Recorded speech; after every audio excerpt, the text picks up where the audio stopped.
Baking bread from scratch isn't just a task for the Amish, it's an integral part of their daily lives. While many of us rely on machines to do the work for us, tossing ingredients into a bread maker and pushing a button, the Amish take a slower, quieter, and more deliberate approach. Their method isn't just about making bread, it's about connecting with the process, embracing tradition, and respecting the ingredients.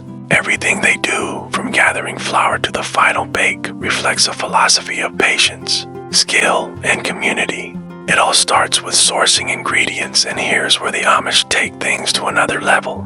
Most of us grab a bag of flour from the store without a second thought, but many Amish families either mill their own grains or get flour directly from neighboring farms. Imagine knowing exactly where every part of your bread comes from, down to the field where the wheat was grown. It's a hyper-local approach that turns a basic task into something deeply meaningful. For the Amish, this isn't just about quality, it's about relationships. Flour comes from a trusted neighbor, eggs from a nearby farm, and honey from a cousin's beehive. Every ingredient tells a story and strengthens a connection within the community. This local sourcing isn't without challenges. Poor harvests or unexpected setbacks often mean improvisation. When one type of grain runs low, Amish families get creative, substituting other flours or stretching what they have to make it last. It's a resourcefulness that echoes back to how our grandparents managed during hard times. And yet, those lows often taste the best reminders that adversity, coupled with perseverance, can yield something wonderful. The Amish also rely on organic farming practices long before it became trendy. Their crops grow without synthetic chemicals or shortcuts, focusing instead on crop rotation and compost to keep the soil healthy for future generations. Bread made from these grains isn't just better for the environment, it's tastier too. You can tell the difference just like you can with a backyard tomato versus a supermarket one. Once the ingredients are ready, the real work begins. No electric mixers or fancy gadgets here, just a bowl, a spoon, and skilled hands. Mixing dough by hand might seem old-fashioned, but it's a deeply satisfying process that forces you to slow down and focus. It begins simply: flour, water, yeast, and salt. Stirring starts easily enough, but as the mixture thickens, it turns into a stubborn, sticky mass. This is where the work and the magic happens. Amish bakers find a rhythm in the process: scoop, stir, fold, repeat. It's meditative, a moment to connect with the ingredients and the task at hand. The dough has a way of teaching you patience. If it feels too dry, you add a splash of water. Too sticky, a dusting of flour. Over time, you learn to listen to the dough and trust the process.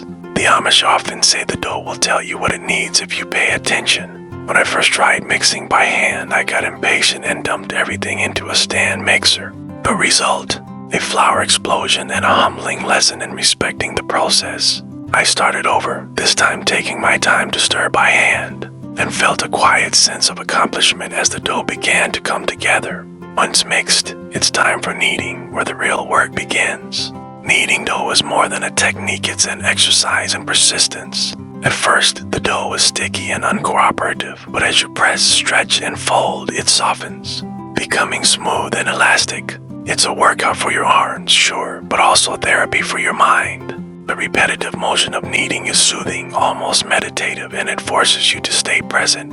The Amish approach this step with intuition, relying on feel rather than timers or recipes. Watching an experienced baker knead dough is mesmerizing. They know exactly when it's ready, like a musician who doesn't need sheet music to play a song. Once the kneading is done, the dough gets a well-deserved rest. Rising dough might seem like a passive step, but it's critical to the bread's flavor and texture. Amish bakers place their dough in a warm, draft-free spot, covering it with a cloth and trusting nature to do its work.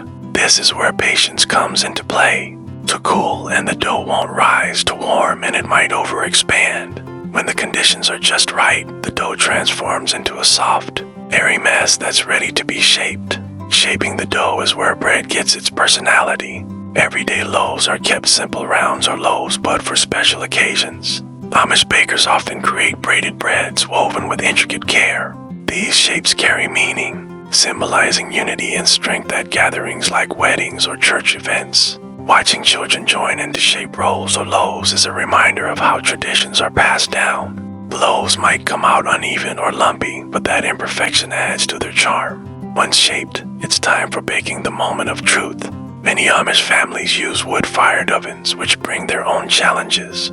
These ovens don't have thermostats or timers, so bakers rely on experience to judge when the temperature is just right. A sprinkle of flour on the oven floor tells them what they need to know. Golden brown means ready. Burn means wait. Baking in these ovens is an art, requiring careful tending of the fire and an intuitive sense of timing. The smell of bread baking in a wood-fired oven is unlike anything else. It fills the house, lingering long after the bread has cooled. But pulling the bread from the oven is only the beginning. Cooling is an essential step, allowing the crust to crisp and the flavors to deepen. Rushing this step, slicing the bread too soon results in crumbling slices and lost flavor. Amish bakers let their loaves rest, often for hours before cutting into them. This patience pays off in every bite as the bread's full character comes through. The result is more than just food. It's a symbol of effort, connection, and tradition. Every loaf tells a story from the grain fields to the kneading table, and every bite is a reminder of the value of slowing down and doing things with care. Baking bread the Amish way isn't just about making something to eat, it's about embracing the journey, savoring the process, and appreciating the simple joys in life.